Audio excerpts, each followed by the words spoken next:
Assalamualaikum. Assalamualaikum para pengejar ilmu dan pengagum karakter. Semoga Anda semua diberkati oleh Allah Subhanahu wa Ta'ala. Amin ya rabbal alamin. 4 orang sahabat berkumpul dan dalam obrolan mereka membicarakan mengenai karir mereka. Si AZ ini ya bilang begini, aku ingin menjadi pemimpin,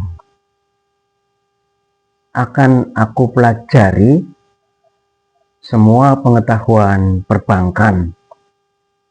Aku punya otak yang cukup cemerlang. Aku punya kreativitas dan aku punya mental. Kemudian si PB ya bilang begini, aku ingin jadi orang kedua di perusahaan, orang nomor 2 di perusahaan. Aku pegang data, aku akan lakukan analisa, dan setelah ketemu solusinya aku serahkan kepada pimpinan, biar pimpinan yang mensosialisasikan dan mewujudkannya.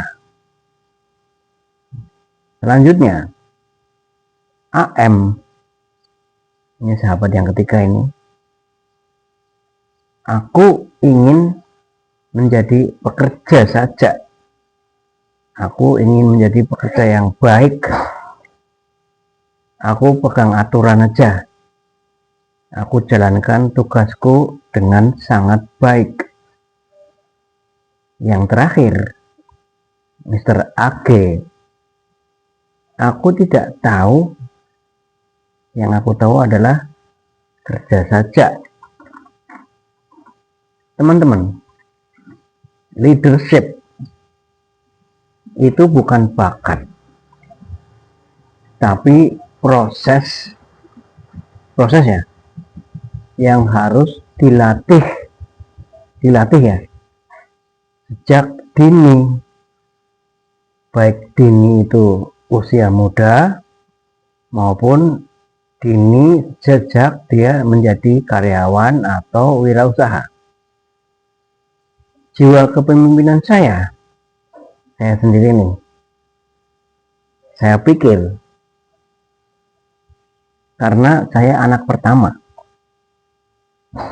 saya banyak bergaul dengan banyak orang dibanding adik-adik saya. Saya banyak bergaul dengan orang-orang di luar rumah, lebih senior, lebih tua, kadang-kadang kakek-kakek, simba-simba atau bapak-bapak. Teman-teman sebaya juga ada, teman yang lebih senior juga banyak, tanpa ditemani orang tua. Jadi saya bergaul sendiri. Banyak gesekan terjadi di sana. Saya alami, terluka kadang nangis, kadang tersingkirkan, ada cerita juga terbuli. Tapi itu semua membuat saya jadi matang, dewasa, dan semakin pintar. Inilah proses tadi. Jadi semuanya itu bukan bakat, tapi proses. Leadership itu praktek, bukan teori. Kedua, saya jumpa seorang anak pintar tapi manja, bagaikan seekor anak singa di kebun binatang. Dia bangga dengan ilmunya, dia bangga dengan pengetahuannya, seperti singa yang bangga dengan cakarnya, bangga dengan kakinya yang kuat, bangga dengan giginya yang tajam. Tapi sayang, dia berada di kandang kebun binatang, jadi dia tidak punya pengalaman dan latihan. Leadership bukan bakat, bukan milik segelintir orang. Everybody berhak menjadi leader, karena leadership adalah kemampuan yang dapat dipelajari. Dipelajari dalam hal ini adalah learning, bukan studying. Learn, bukan study. Kalau learn itu adalah belajar dengan praktek.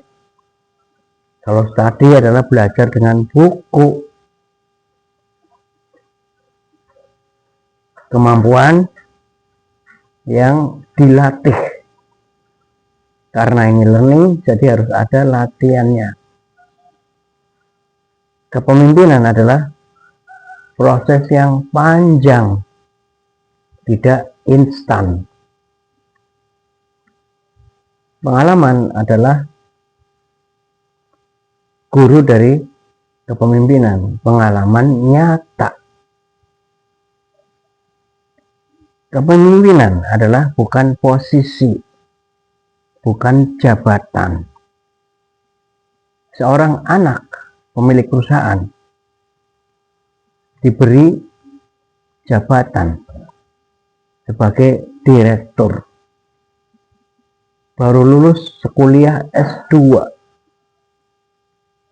no pengalaman, nggak ada pengalaman, no latihan, nggak ada latihan, langsung duduk aja di situ dan akhirnya gagal, baik gagal dirinya sendiri maupun perusahaannya hancur lebur berantakan. Kepemimpinan adalah kapasitas. Kapasitas apa aja? Kapasitas itu adalah capacity, ya, daya tampung besar atau kecil.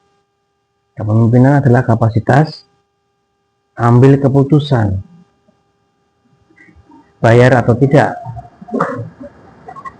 ini dihukum apa tidak, ini ikut apa tidak, ini terima atau tolak. Kapasitas mengambil keputusan. Kepemimpinan adalah keahlian mengelola tim, karena tidak ada pekerjaan yang bisa dilakukan sendirian. Mengelola tim memerlukan mental, memerlukan empati, bisa mendengarkan anggota tim, kemampuannya apa saja. Kepemimpinan adalah memberikan pengaruh positif kepada anak buahnya, kepada timnya, kepada lingkungannya. Tidak ada kepemimpinan hanya berdasarkan kepintaran buku semata. Pengalaman. Saya orang HRD. Saya ditugaskan di cabang. Langsung bertemu dengan nasabah yang marah-marah. Teman saya bilang, "Pak, ini poin buat Bapak."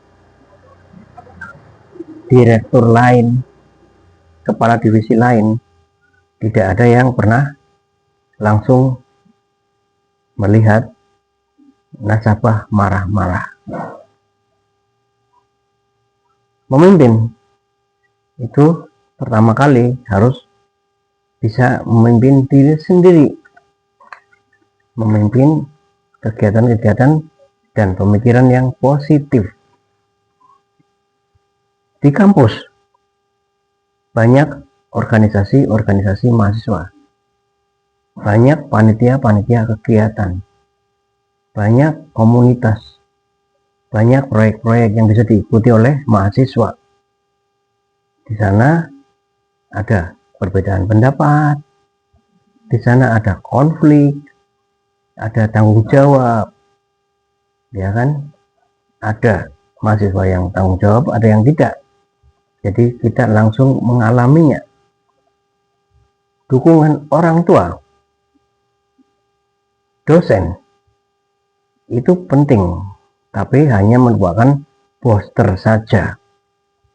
Tapi faktor utamanya adalah pengembangan diri sendiri.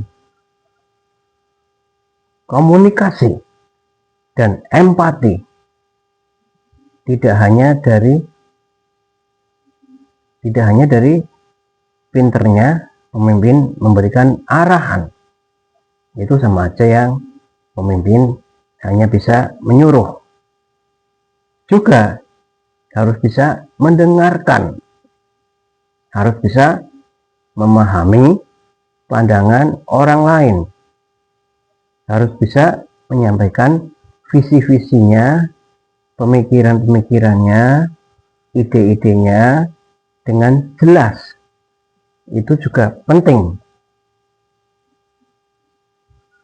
Memimpin harus bisa membangun kepercayaan dengan para anggota timnya.